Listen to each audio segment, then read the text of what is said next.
classes, driven by people with a good union arrangement. Yes. Big relief early in the morning when I did bus I'm Julia Bullard from the School of Information, and today it's my pleasure to be able to introduce Dr. Milena Radzikowska, who is visiting us from Mount Royal University. Her background is in a Bachelor of Design Honors and a Master's in Design from the University of Alberta. She got her PhD in Humanities and Computer and Comparative Literature from the University of Alberta as well. She has recently been promoted to full professor of information design at Mount Royal University.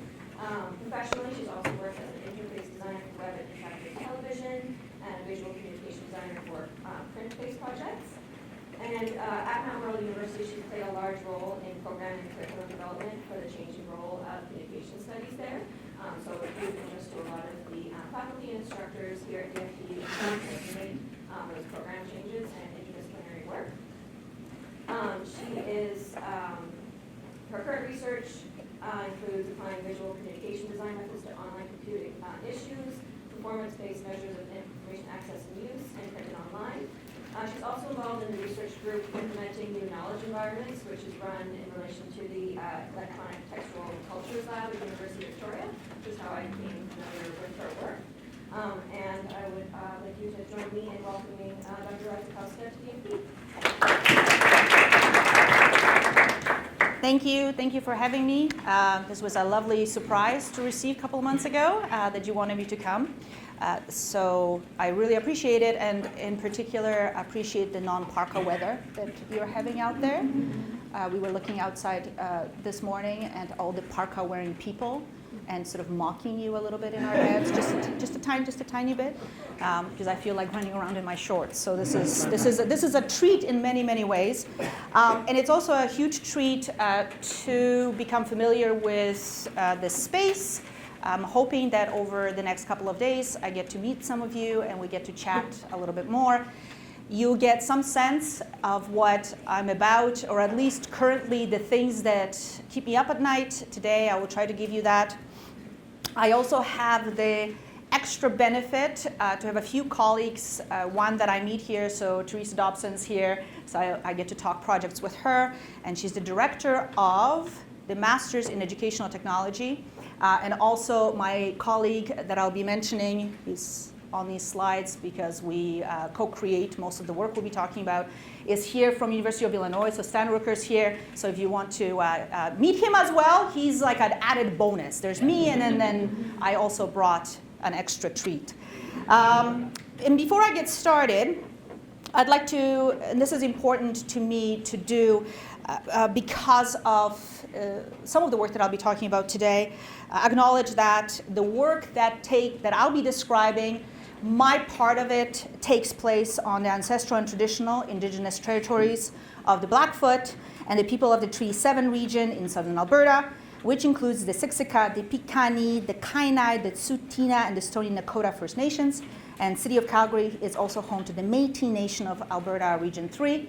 And some of the work I'll be describing also has benefited from the collaboration and relationships we developed with the Indigenous people in Colombia and with the Afro-Colombian communities there.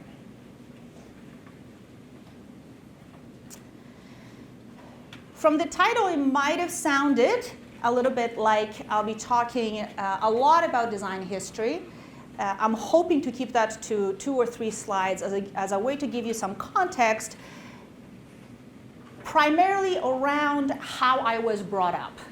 So how I came to be the kind of designer that I am, the kind of work that I do, and the direction that I would like to see design proceed over the next 50 years.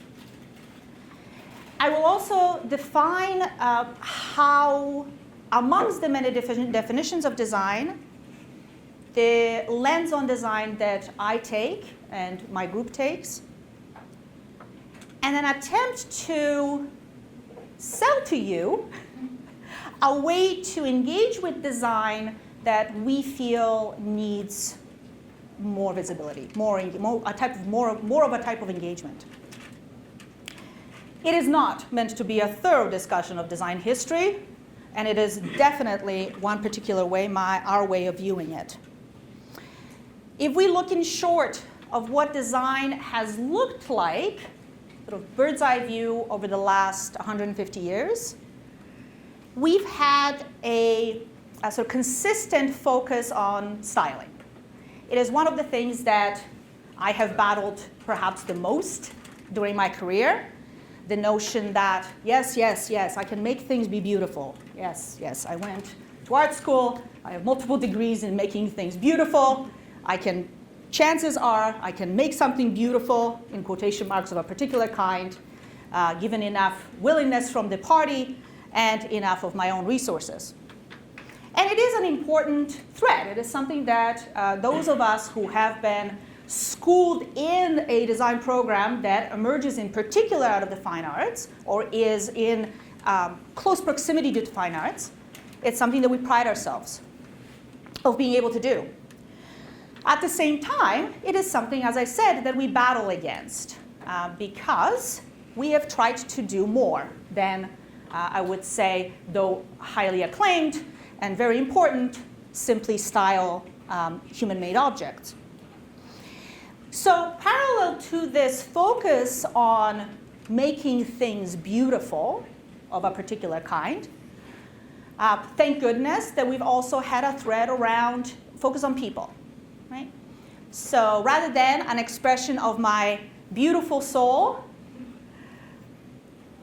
and sort of a focus on my gifts, whether God-given and or acquired, of making something be beautiful, it is also important for us to make things that other people can use, that is useful to them, that they can read, that they find enjoyable, depending on their particular characteristics, requirements, situations, all that stuff. A little bit more recently than that, that has extended into including our humans within the design process. So rather than creating something and then testing it with some users, getting their feedback and modifying it hopefully accordingly, in addition to using your own sort of knowledge and experience, including a subset of representative users within the role of, in the creation of, the objects that we're trying to design. All wonderful things. And then again, a little bit more recently than that, we are starting to talk about extending our concern beyond the human experience. We were this summer in Turkey at the educational design pedagogy conference. And we had several talks on designing for non-humans. So designing for cats who can't go outside and are miserable and therefore making their owner's experience of life miserable because cats are really good at that. Designing for squirrels in Illinois, at the University of Illinois. That's a project that Dr. Rooker is involved in.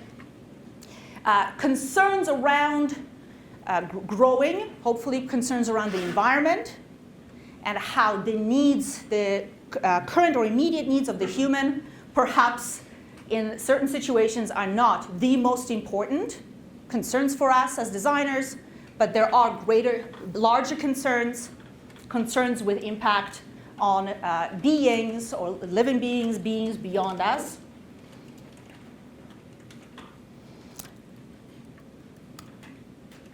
All really great things. One of the things that I love about design is the fact that all of these things are still happening. There's design that reflects all of them, some of them. Some of our schools are still holding on. I will have some judgment on this, by the way, because I do think that perhaps moving into the 90s might be good, but are still holding on to educating stylists. Right? So this is not really as much as a linear history as it is a parallel history of design. in order to ground us a little bit, because of my own experience as a trained designer, it is important to me to say that, to highlight these two definitions in order to displace myself as a one particular way a designer can be. That's important for me. So the top sentence developed by John Heskett, one of our colleagues, Jennifer Windsor, beautifully illustrated it, really shows you all the different ways in this one sentence that design can appear, right? As a field, as a discipline, as an action or process, a way of doing, as an object in transition, as a thought-made material, concept, proposal, plan, and then of course as the finished product. And design is and can be all of those things at once, or some of them. It can stop at one point and never move on, etc. Now again, out of all of the other definitions of design, the one that most resonates with me is the one by Herbert Simon, that to design is to devise a course of action aimed at changing existing situations into preferred ones. And why I love this definition of design, one, because it doesn't mention styling the way that Rand's definition would, Paul Rand's would, or has. But also it suggests to me that design is an act rather than a way of being. And I really like that. Because it embodies for me the fact that a designer can be someone like me who has had lots of training in design, very focused training in design. But that is not a preferred or an only or an excluding way of designing. And that really reflects the last 20 years of my design practice, design pedagogy, and in particular design research. Most of my time has been spent doing design work with, collaborating with folks who are not trained designers, but who design and design incredibly well. Folks within the digital humanities, in education, in computing science, engineering, chemical engineering, medicine. I'm going to forget about half of those folks. Oil and gas, right? All of those projects and all of those folks collaborating in the act of trying to make something better than what it currently is.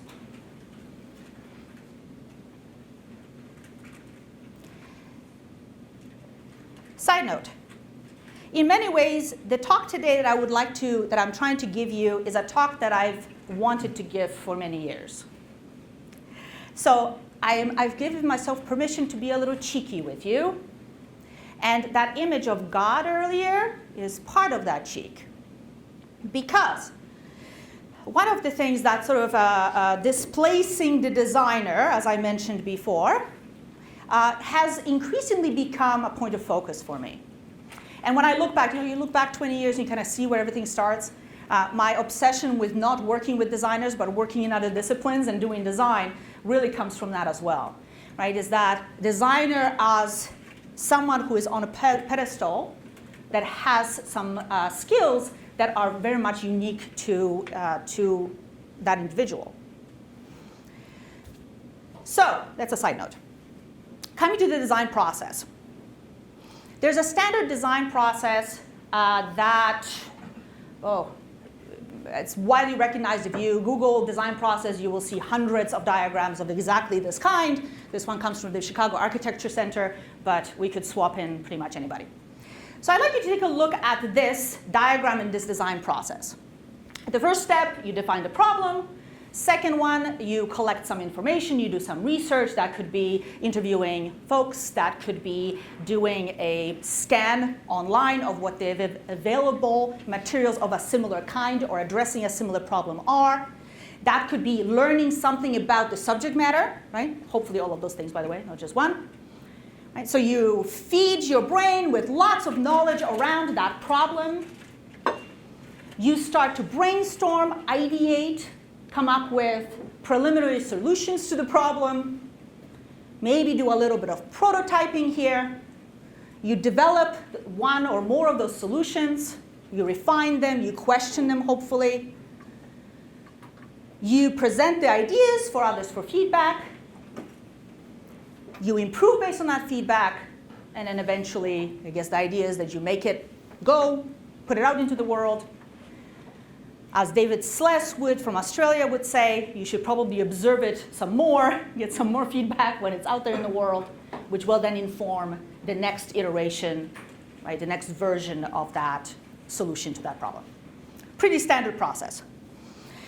One of the things that I find really interesting about this is how the role of the designer is an unspoken presence. If you look at each one of those steps of their design process, that designer is the entity that moves through each of those stages, right? Either ideating, researching, ideating, talking to people, testing, etc.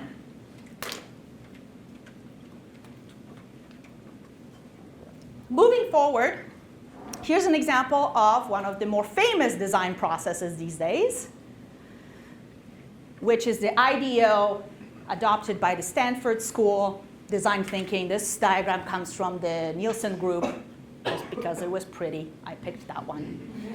This is, again, fairly standard for design thinking. You'll see a couple of differences here, a couple of things that are made visible within that process that are obscured in the other one. The word empathize, for example, is a pretty important one. I would agree with them, right? Rather than researching, there is a goal to that research, right? There is a goal in looking at the territory surrounding your problem or your subject matter. And here it's made quite explicit. You are meant to develop an understanding of the users, the people who will be affected or involved or engaged with the thing that you'll be creating. There's still a defining phase, right? What are the problems, trying to understand those, ideate, come up with some solutions, prototype, ideate, prototype, do some testing with users, implement, the unspoken, hopefully observe some more so that you know what's happening afterwards. The designer here, though slightly, I would argue, slightly more obscured, mostly because we get more of a language that centers the users that's not present in the previous diagram. The designer is still very much at the center of this process. The designer is the person who knows the steps, who has some practice and some skills, some exercises, activities, in order to move us through the cycle. The designer is still the person who's going to guide what happens towards the end. So very much present, though unspoken. And when we look back to the history of design, I would argue that that's the case at each of the phases that I described earlier. This styling phase of design was a reactionary phase. It was an industrial, it was a reaction to the Industrial Revolution that put out, on the one hand, a lot of products that more people could afford because they were cheaper, they were made cheaper, but also more products that were honestly just garbage, that were crap. We have lots of beautiful texts, mostly from the critics, that talk about catalogs of ornament that a factory owner could go through and pick. Do we want to be a little bit more Egyptian? Or do we want to be a little bit more Asian inspired? What is this? What is the ornaments going to be applied to this fandangled product? So the focus on styled that we inherited from folks like Ruskin, McMurdo, Morris, is a reaction to what they consider to be an assault, a visual assault, a cheapening of the visual territory. I'm not knocking that. I think very legit. We still see it, obviously. The designer here became, I would argue, the person who can gift us with better quality experience, with beautiful objects that are well crafted, and I am confounding maker, craftsperson, and designer very deliberately here, right? Who takes the time and pride in the materials, who knows what the appropriate decoration or might be for this particular object, and they gift that to us in the form of style, craftsmanship. If you ever heard a typographer talk about typography, I think this would resonate. The human-centered focus, the focus on the human, we could argue is a similar kind of experience. Right? We are training designers who are going to put the person or persons at the center of our process. We will know how to do that. The designer will learn how to do that. And then companies, institutions, organizations should hire us because we will make sure that you don't design some fin-dangled thing that actually bites people. Okay? That would be our gift back to humanity. Participatory, better, I would say, in sort of, I would say better, hold on to that for a second. I'm about to define better. My judgment spills over occasionally. I think better still because, here's the idea that now we have a bunch of sort of approaches, belief systems, and methods in order to facilitate a co-creation experience. We'll see what the post-human holds, but in my brief interaction with that side of things, I saw a similar kind of tendency.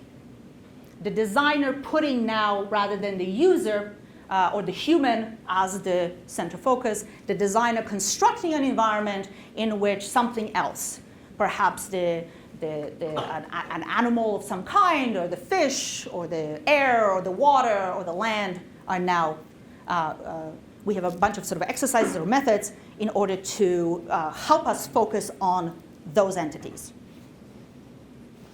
The piece that I don't see present as much as I would like is the designer made visible, the designer made material. But before I expand on that, I have to mention another particular type of design problem because it is the type of problem that our teams are mostly concerned with, most interested in. And I would say that this is the type of problem that I've seen a lot of designers sort of salivate over. It's like, if I can only get my hands on like one of those really meaty problems of poverty, or solving the environmental crisis, or educating people better around, sexuality. That's a kind of problem that I'm really excited about. And that subset of design problems or type of design problems are wicked problems. The notion developed by Rittel and Weber in 1973, and then subsequently popularized by Buchanan. And those problems, I'll give you a couple of examples, but essentially anything that combines uncertainty, complexity, where one solution clearly will not, no matter how brilliant, is not going to be able to solve the problem. The best we can hope for is that we have sort of incremental interventions and that those will be successful, usually involving many different actors or factors. So you can think about the big kind of problems of poverty, environment, education, sexism, and misogyny, right? All of those.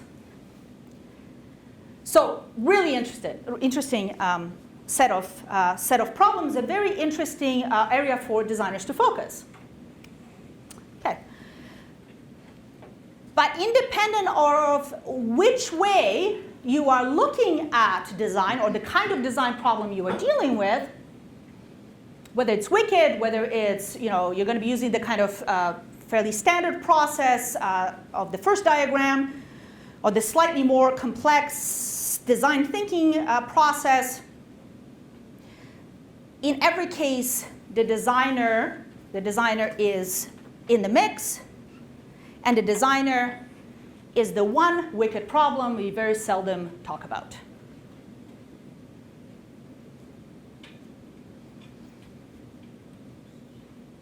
Why is the designer a wicked problem? The designer, who has and holds power, who has access to resources, who has access to support, time, this is a short list, who has perceived value, whose voice matters, who has the capacity to implement or to affect the actions of others, who has access to materials to make things, who has the tools to be able to make those things, and access to systems that will then help that person to put the designed thing out into the world. So the person who has access to all of those things holds a lot of power, has a lot of influence. That person is the person who will influence what is recognized as a valuable solution. Rather directly, so imagine that we have a participatory design activity, and there's a designer in the room who is sort of helping or facilitating that kind of process, or is working along with or in support of the participants. By the very nature of their education, their practice, their language, the tools that they have, the skills, the ways of doing, they will have influence.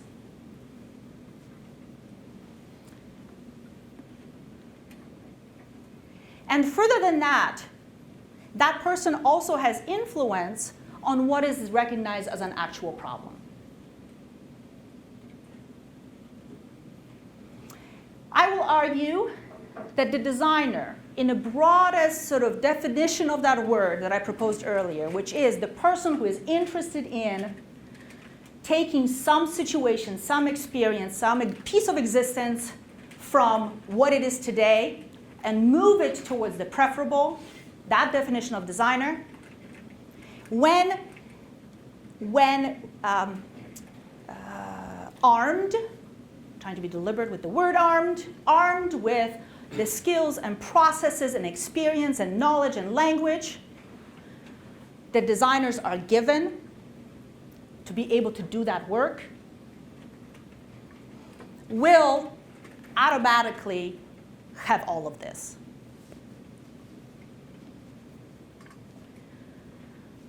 So, if a designer is part of the process, if a designer is either, if you would like to look at those previous diagrams, the unspoken guide, right? The actor within the making, or is the guide in the making, or in the facilitating, whatever role they have. If that person is actually present, and I would argue they are, right, is present at every one of those stages, and it has all of those tools and all of those, all of that power, then it becomes very important for us to talk about them. Side note, I will mention the Q Collaborative a few times, and I will point you to it, sometimes very heavy-handedly. You should check out qcollaborative.com, and sometimes through a slide. We have, last year in December, so we're almost a year now, we formed the Intersectional Feminist Design Research Group that is housed at Mount Royal, University of Waterloo, and University of Illinois. And what we are attempting to interrogate, spend our time sitting with, is how we can make design in all of its iterations more intersectional, more inclusive, not even more inclusive, that's a terrible, more intersectional, more feminist. And over the last 6 months, this particular quote, or this piece of writing, but this quote out of Audre Lorde has really sort of sat with us. We've been sitting with this statement. Mostly because we can't yet, we probably won't get agreement around what our position is on this statement. But it seems very pertinent here. When we have all of these tools, right, all of these tools, and I will shrink that down to 150 years of design tools, ways of designing, can those tools be used within the structures that exist today in a way that does not continue to support some of the really negative consequences of design that surround us? The master's tools, as Lorde says, will never dismantle the master's house. Is that true? And I'm not here to offer you a solution or an answer to that question, because we have none. What we have is an attempt to think about what the house is. Can we do our work in that house? Do we have to step outside of it and then just tear it down? Can we suggest or develop some tools in order to do our work? Or can even that not be possible? Do we have to invent a whole new set of tools?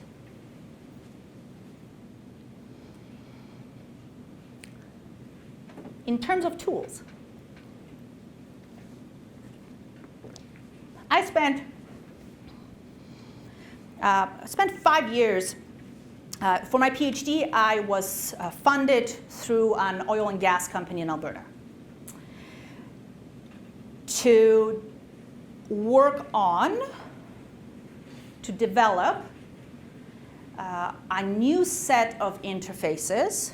I say new because they were meant to be the kind of interface that would exist in 2020. That's what I was tasked with, for decision support to help decisions being made by managers in terms of oil production.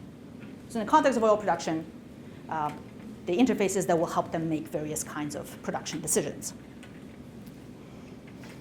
And out of that project, out of the intersection of oil and gas, computing science, my past experience in designing interfaces for digital humanists, and the literature, the varied literature that has to do with feminist thought and with speculative thought, emerged for me a set of principles, a new starting point for me of a way to approach interface design. And here they are. I boiled them down to 6. Challenge existing practices, aims towards an actionable ideal future, look what has been made invisible, consider the micro, meso, and macro, privilege, transparency, accountability, and expects and welcomes being subjected to rigorous critique. Some of these, I then say them quickly because I will only focus on a few today. Some of them, if you have any background in sort of feminist literature, these will be directly attempting to speak to that. For example, the privileging of transparency and accountability, right? The idea of making your position visible, of not assuming that you are a default state, but that you are a state that should be made present. So out of that set, we've been experimenting with these principles. We've been prototyping around these principles to see what happens when we try to do various kinds of design with at least one eye on that list. Yes? Who does the things that you say? Oh, the designer. Right? And in my case, it's the design team. Right? So for me, I follow these when I do and I don't do very much solo design work anymore, but when I do an act, sort of an act of design, that is in the back of my mind. But for our teams, we put that now front and center. When we engage in a project on a team, we say, just so you know, right? This is where we're coming from. This is what we will be thinking about. This is what this means. That still puts the designer in a position of power and quality. Exactly. Okay. Thank you for that. Thank you for that. Definitely. Because I'm still me. So what I wanted to share with you today are 3 projects as the last piece. Oh, God. Okay, as the last piece, I wanted to share with you 3 projects that attempt to do that try to reference these principles in some very sort of active, conscious ways. So the first one I'd like to focus on is that point of making something that is invisible or underrepresented, putting it forward. Right? So actively looking for the things that are not typically part, for example, of a data set. If we have a collection of texts, if we have a collection of objects, if we have a collection of the factors upon which decisions are usually made, what doesn't sit in that space? What isn't there? That sometimes creates real discomfort in looking, acknowledging, seeing, even seeing. A lot of this stuff becomes quite invisible to us from our own position and creates tension in decision making within the design process. Here's one example. This is a project from my 3rd-year information design students. They were given the task of making data material, physical, putting it out into public as a way to communicate data, so numerical quantity of some kind, and also gather data. That's all they were given, and I asked them to not pick anything frivolous. This group decided to focus on the sources of shame for women. And they developed, if you can imagine this thing, it's almost as tall as I am, it's about this big, right? And they handmade the tampons as not to waste materials that could be used by others. And you dipped it in a different color depending on the type of shame you were experiencing. So there were different kinds of shame. And then you hung it on what the source of that shame you felt it was.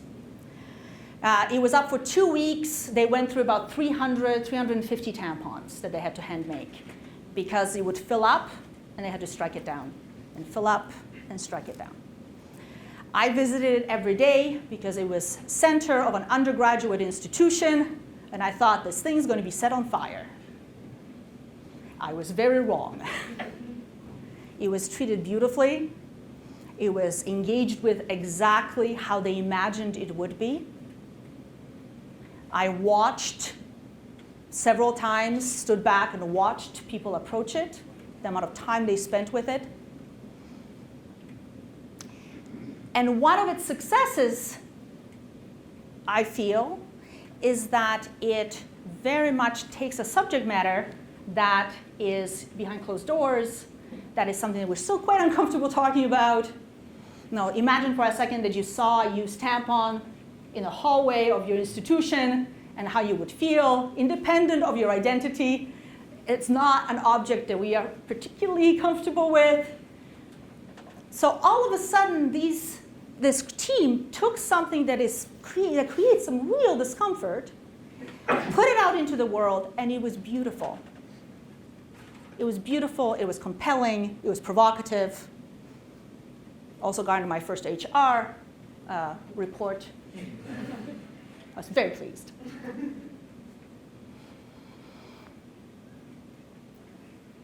The next one I'd like to share with you is around transparency and accountability. If we accept the fact that the designer is embedded within the process, or a design process, is a factor, is one of the things at play, therefore, who they are, what they think and feel, what are their preferences, positionalities becomes part of the conversation. And not in a way that is meant to and there's a part of me that feels really silly having to say this because it feels like I'm being defensive, but equally at the same time feels like a reasonable challenge. Not in order to punish, right? We have design competitions for that. But in order to situate the design in a space that does not attempt to position itself as neutral, because it isn't.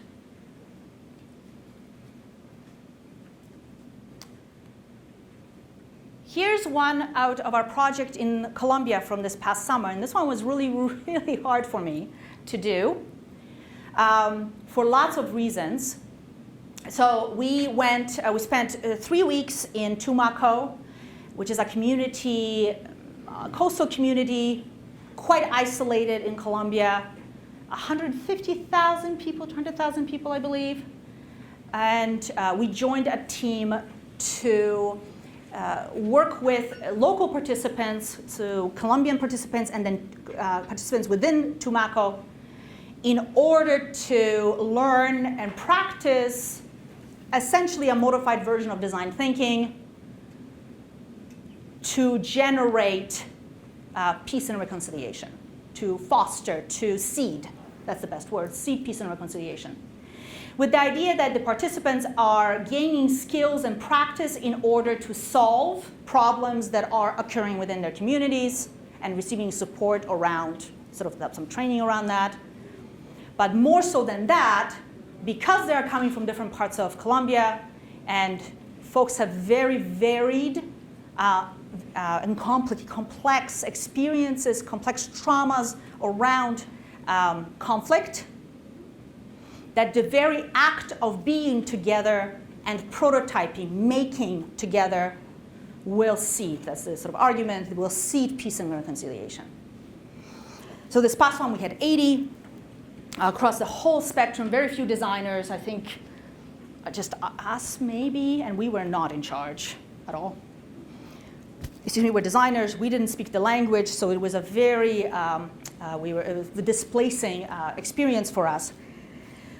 And one of the things, because we have SSHRC funding that we committed to, was when we came back to Canada and the United States, we are going to have a series of exhibits, so sharing with our local communities our experience in Colombia.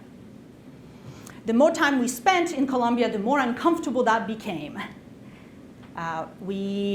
Throughout the process, I think we did a pretty good job at being conscious of not doing tourism, it's not generosity tourism, the word escapes me, but the idea is sort of going out into a community that needs some kind of good happen, and we are going to come in and we're going to do the good, right? And then we're going to pack up and go home. That was very important to us. But at the same time, we had this set of deliverables and a set of commitments that we have to kind of do. We have to wrap our head around. I decided, while we were engaging with everyone, sort of getting to know the country, getting to know our, the local community, the participants, the history of the place, everyone's stories. I think as designers do, as we would do, things start to cluster. You start to see patterns and themes. You start making some observations, eventually some decisions around what you think you're seeing. I'll point out only one of these. For example, the theme of barriers. That's a good one. The theme of barriers. So we had barriers. There's literally barriers everywhere in Tumaco. Big walls, lots of barbed wire fences, lots of folks with uniforms and guns standing at things, gates, right? So that kind of very visual sort of obstacles to entrance. As we got to know the communities, barriers towards education. There's no mandatory K-8 or K-12 education in Tumaco. So barriers to education, barriers to safety, to housing, to transportation, being able to go from one community to the next. So that theme appeared to us to be a thing that was happening. And we said, you know what, I'm seeing these things, I'm a complete outsider, I have no idea if this is going to be a thing that actually exists, or I'm just seeing it, I'm imagining things, I'm interpreting it wrong, whatever it is. I ended up sort of speaking to individually, one-on-one, with several folks and checking this list against their lived experience, crossed off some, added some others. And then we decided to make it public to our group. Everyone pretty much was living in one house. I said, okay, this is where, I'm going to try to put my money where my mouth is. And I'm going to try to do the really hard thing and say, hey, these are super preliminary thoughts. I am probably wrong, and that's okay.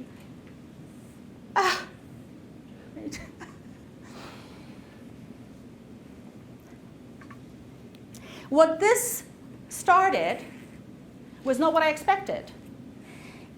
This sheet is 3 days in, I believe. 3 days in. And you notice that it's blank. After multiple sort of invitations and asks. What did happen, however, were more conversations. Folks that I hadn't spoken to, where there was still a language barrier, who dragged our interpreter and said, no, you're going to sit and we're going to talk and I'm going to tell you things. And I'm going to tell you some things about this. I'm going to tell you where you're wrong, and I'm going to tell you what you're missing and what is actually the thing you should be thinking about.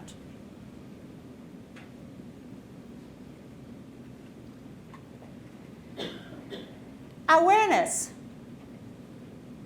Because I spent several decades in digital humanities and designing interfaces, a lot of them based on Stan Rooker's theory of rich prospect browsing. A lot of my work has reflected the multiple viewpoints. So imagine an interface and you have a view on a collection, any collection. Okay, we're looking at, movies you could rent through the new Blockbuster app. That doesn't exist. Okay? You're seeing it, right? So here's all the little movie titles, the little posters of movies. That's one view. You can make some decisions on that view. Decide this movie, or oh, look at that. All of the movies that have kissing in them have pink in them too. And then, but it's really useful for the user to be able to say, okay, what happens when I go deeper in? At a granular level? Okay, here's the director, here's the length of the movie, here's some ratings, whatever it is. And then from that point, if you zoom out, right, if you look at a set from farther back, you can start seeing patterns. In trying to think about this principle in terms of the designer, so could I apply this principle of micro, meso, and macro in our thinking about ourselves? And I think we can. What does it look like? How do we present? What's happening internally? And what happens when I act upon and I leave? Here's one example of our thinking materialized. This is a proposal for an interface, a new type of project management system. And this project management system, the driving force is supposed to be the motivation of the people working on the project, rather than what the company or what the boss or what the VP or whatever wants to have accomplished. So that's not the driving force. I'll still work on it because we're trying to increase revenue. But my driving force might be that I want to go back to Cuba. Stan's driving force might be that he wants a new motorcycle. Are we really being a successful team if we don't acknowledge that that's really why we're here? I just really am working on this because I want to make enough money to go to Cuba. Right? Are we really being as transparent and supportive of our team as we can be if we don't look at actual motivation rather than pretend ones? And then finally, if we consider every single piece of design as an iteration, we continually treat it as a not precious object because it can change. Interfaces are launched. Eventually they change. We design new ones, or we update them, or we put in bug fixes, or whatever it is that you end up doing. The idea that something is finished doesn't exist. So if we treat it consciously as an iteration, it means that we can receive critique. It means that it can get better and it can change consciously and with focus. And we can be accountable for the things that didn't work very well with the idea that we could make things better in the future. Here is a last image I'll share from Colombia. We asked the participants to tell us what was precious to them from the past, what was important to them, so that when we started reflecting on what they wanted the future to look like, we weren't simply saying, okay, there was conflict and people died and it was awful and terrible and we're moving from that and now we're going to head towards the future, because that's not reality. The reality is that there's lots of beautiful things, beautiful aspects of their lives that they want to hold precious, that they want to move with them as they innovate or prototype or imagine. And there's also some things they want to bring back that was lost. I'll leave you with the last set. You can check these out. The set that I showed you became a set of ever-evolving principles for the Q Collaborative. So there's 11 now, and this is what we operate under. And as I said before, because we follow number 11, these are ever-changing. Every time we meet, we update them based on some substantive feedback that we get from our communities. Thank you.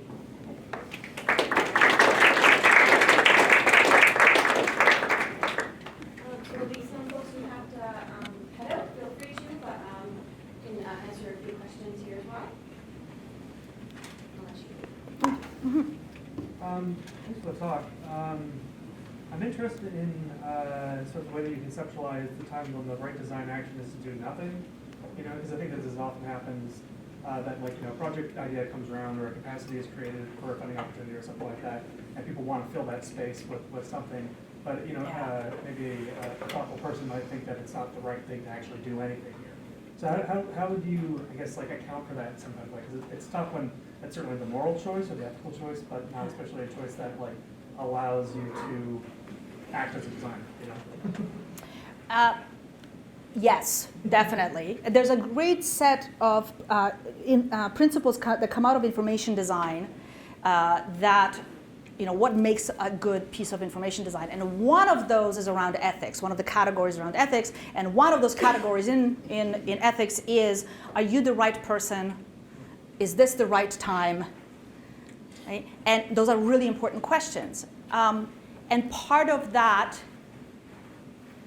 at this point, I would say that looking at something from multiple levels of granularity helps. And here's the piece that is important to me, that we become part of that analysis. Right? So that question of, am I the right person? Is this my job? Is someone else doing that job? And really, they're doing a really good job. And my job really is to amplify them, is to support them, is to ask, what do you need? You're doing this amazing hard thing. Can I help in any way? And if they say no, you have your answer.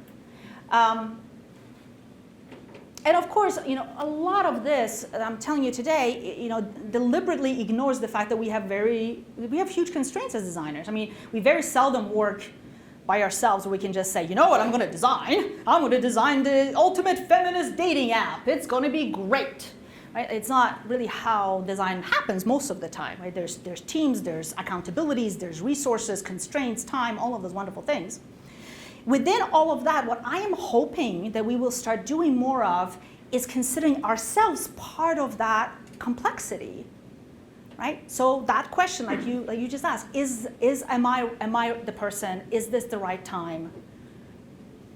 Should I really be dragging my feet because this shouldn't happen?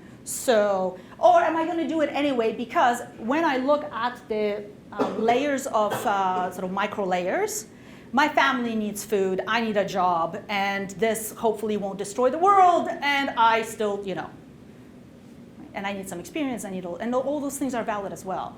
Right? But wouldn't it be wonderful if we started talking a little bit more like that as designers and said, you know what, I don't think this is great. I'm doing it. I like the people, I like the job. What it's trying to do, probably not the best. Right? Like some of that conversation would be pretty useful, right? Rather than just pretending that we're gung-ho at every shitty project. Why don't you give the example of your client who's going to be on stage together? Oh my God, yeah. Oh. So I also have some clients, and because I like making things and money's good. And I have a really lovely client. She's lovely, lovely, who's a speaker. She's trying to become the new Brené Brown. You know Brené Brown? Okay. Or Oprah, not Oprah, she won't be Oprah, but nobody can be Oprah. But like that, except much smaller and Canadian. And she had an opportunity to share the stage with, what's his face? The jackass. The big one. Like he's big and tall and very loud. Robbins. You know what I'm talking about. Tony Robbins, thank you. See, my brain literally deleted him. Like I just was not. So she was going to share stage with Tony Robbins, and I'm like, why? So I cried a bit, and I was like, I can't. I Googled him, and I was like, maybe it's not as bad. Oh, it's not good. He's not good. He's not a great guy. He's really not. And so we had some conversations, and she has her way of looking at things, which is she's genuinely trying to do some good. And she thinks this is going to help. I disagree. I think Tony Robbins will do whatever Tony Robbins wants to do and what will help him. That's my stance. We landed on finally that I will do work for her even if it means that my slides or my content shows up in a freaking Tony Robbins video. My name will not be attached to it, and every piece of money that she gives me will then go to a women's organization locally. And I told her that. I said, don't associate with me. As myself, I will probably say shitty things about Tony Robbins online, but as my company, I won't undermine you. But just don't use my name, and just so you know, this money is going to go elsewhere. So we kind of negotiated on that. But it was a really hard one. And sort of thinking about the layers of impact, and this notion, too, that something could be not comfortable, but lead to good it's a struggle. But I would never excuse myself out of that equation, out of that consideration of that, all of that. Is that the one you were thinking of? Hi, thank you so much for your talk. It was so far really resonated a lot with many things that I'm working with. I'm especially interested about the post design and how do you see designers collaborate? If I can say the word collaborate, I'm questioning myself that with the non-humans in terms of, is it a participatory saying that humans, letting nature, for example, participate in the design process? How is that interaction? So I will, because we have literally the person who did that project in the room, I'm going to actually point at you. Because if I tell you this story about how it shouldn't be done, then I'll say something nasty about somebody else. So I am not going to do that. I'm instead going to, can you share how you approached that with the squirrels? Yeah, well, so there's 2 or 3 different ways. You'll probably know Terry Irwin down at Carnegie Mellon. They put together these long-term design projects, and they will appoint people around the table. You're representing this person, you're representing lakes, you're going to represent forests, right? So they literally give somebody whose responsibility is to talk from the perspective of the non-speaking thing. Yeah. So I think that's a pretty intelligent way. What we did was a project around, like Milena was saying, the squirrels down on our campus. They're not native to the area. We brought them in because we wanted to be a prestigious university, and prestigious universities have squirrels. It seems to have worked. It was like 1890 or something. And so we said, yeah, they're not. We don't know that they're living particularly good lives, but we don't know if they are, if they're not either. So let's prototype a bunch of things that the squirrels can interact with, so that we can learn more about them. Mm-hmm. So we created experimental prototypes for better understanding all sorts of factors around the squirrels. And it was just a little sort of a workshop style thing, so we lived up there kind of along with the project. Direct back to the squirrels, but with the prototype, like see how. Yeah, I mean, ideally, what would have happened, right, we would have learned that and then maybe tried to create something that the squirrels could use kind of long term once we, but all the prototypes we created were really just to learn. You know, well, here's a peanut, here's 4 different ways to get to the peanut. Do they use all 4 ways? Do they have a way they prefer? Do they care about the peanut at all? Lots of stuff. And it was based on, we've got some excellent colleagues down in Chile, I don't know if you've come across them, Tironi and Hermansen, who designed, their students designed for the animals in the zoo. And, you know, they're in the zoo, but they're there, so what can you do? And they create, for the reason that the students, if they're creating for other human beings, they'll go out and charm the other human beings during the user studies, so they never get really very useful feedback.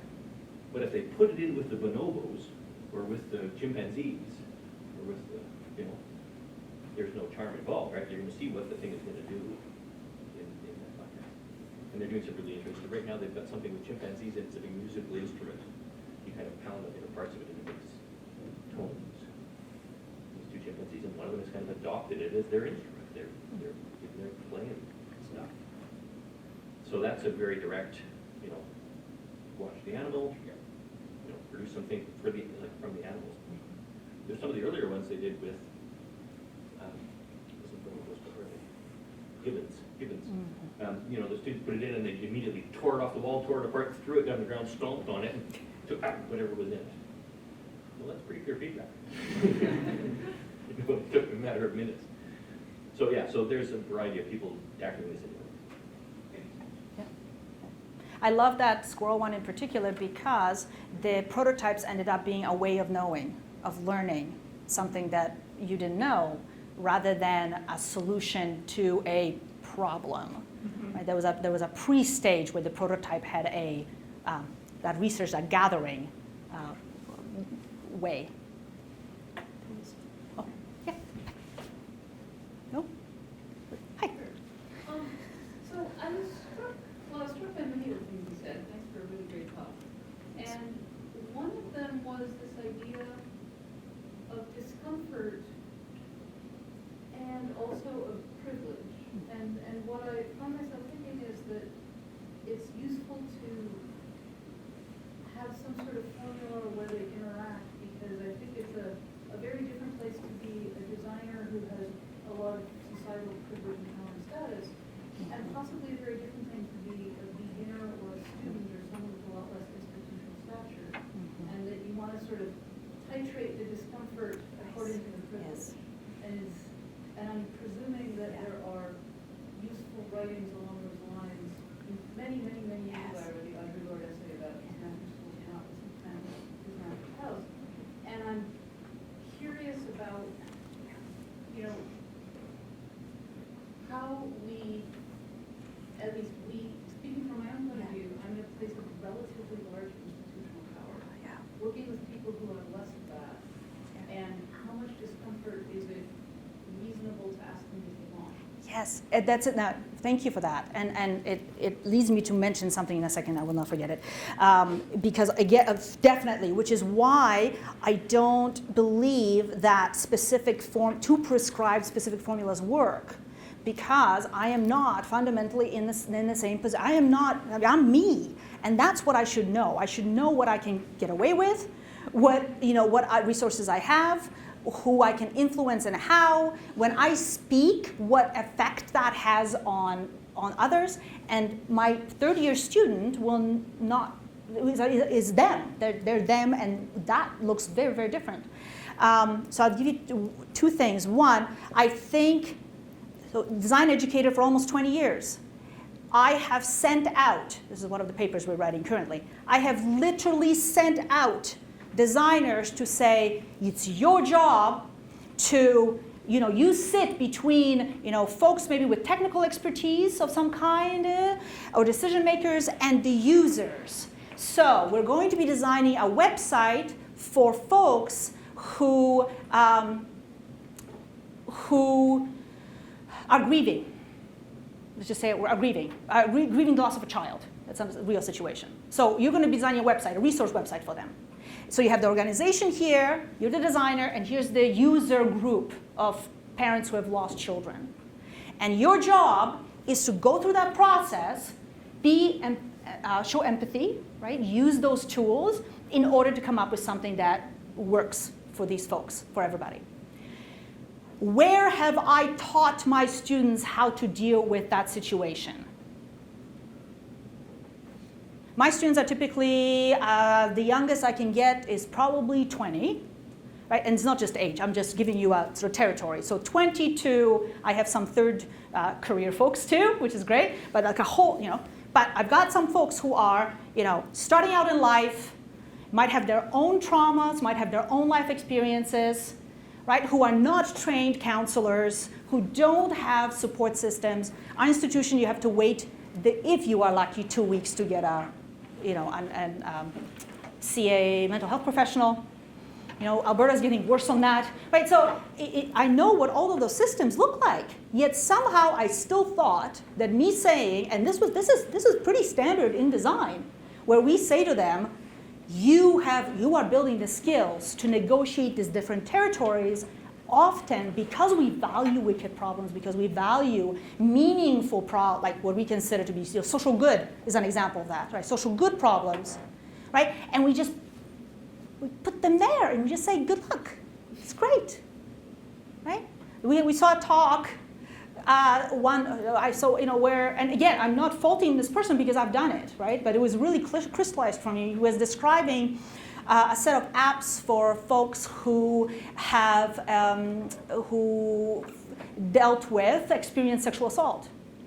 And I'm thinking to myself, oh my goodness, knowing the numbers on campuses everywhere, what are the chances that while they're trying to get a grade, some of these students are also processing their own trauma, right? Or re-experiencing their trauma, or, right? There's lots that could be happening.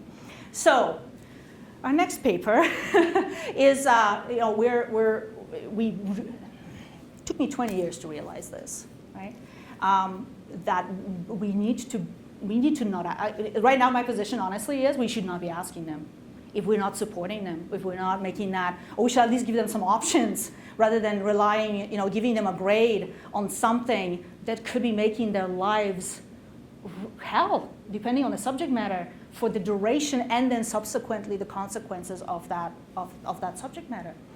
So I agree with you 100%, right?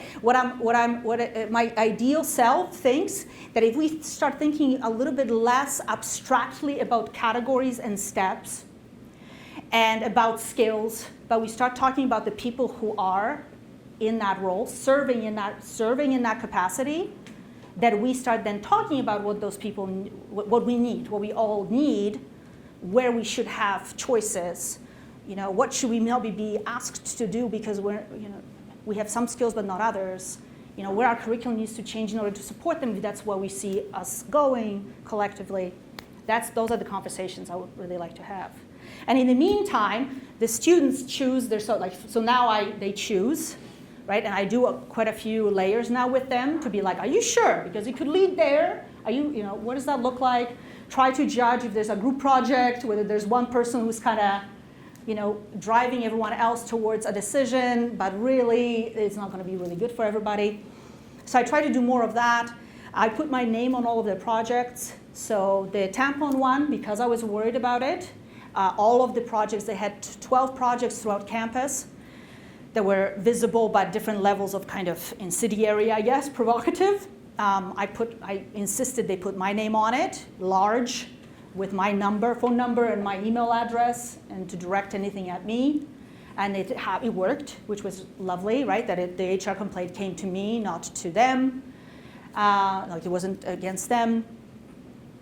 In that project too, said if the project has no interaction, so let's say there was no tampons, 0 tampons. I said, that's fine, right? We can talk about it. That's a great opportunity to talk about what's happening here. Why is no one taking a tampon, dipping it, and putting it on? Let's talk about it.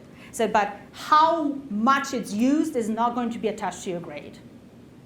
Because I have no idea. I can't control that. That's a larger, it's outside of our, I think that's outside. It's great that it happened. Yay. But I don't know MRU community enough. I mean, we could put it here at UBC, have a completely different experience. I don't know. So trying to sort of judge, too, how much am I reasonably could expect them to control for and not tie it into punishment or reward. So again, like work, but it's like incremental, trying this out. But my fundamental belief right now is we need to do a better job in preparing designers if we are asking them to do certain kinds of work. Does that answer your question? Okay, thank you. And that topic reminds me, there is a lunch tomorrow with Dr. Radzikowska, and if you think you can make it to that lunch, you can email the dfp-admin@dfp.bbc. That's the address, and let Jocelyn know how many people to expect. That'd be great, and you can continue the conversation after. Yes, for students. That's awesome, awesome. Thank you very much. Thanks.